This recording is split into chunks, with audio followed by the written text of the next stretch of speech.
Alors c'était une conférence qui s'appelait Diagnostic intégré au-delà de l'image pour être en résonance avec le thème du congrès.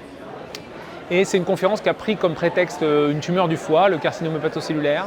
Et pour montrer en fait l'interconnexion croissante entre la radiologie et les autres spécialités, cliniques mais aussi techniques, on a inventé en fait une projection dans le futur. On s'est imaginé une équipe multidisciplinaire de traitement en 2040 et on a illustré la manière avec laquelle nos pratiques pourraient changer avec le développement croissant des technologies d'intelligence artificielle et de tous les modules d'aide à la prise en charge des patients.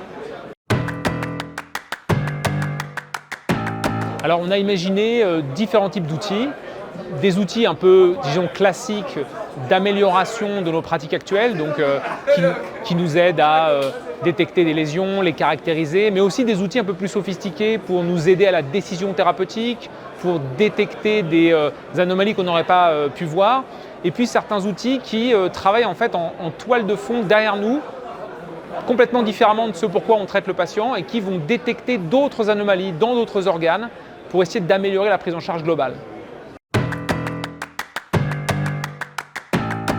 Je pense que la philosophie globale de notre métier restera la même.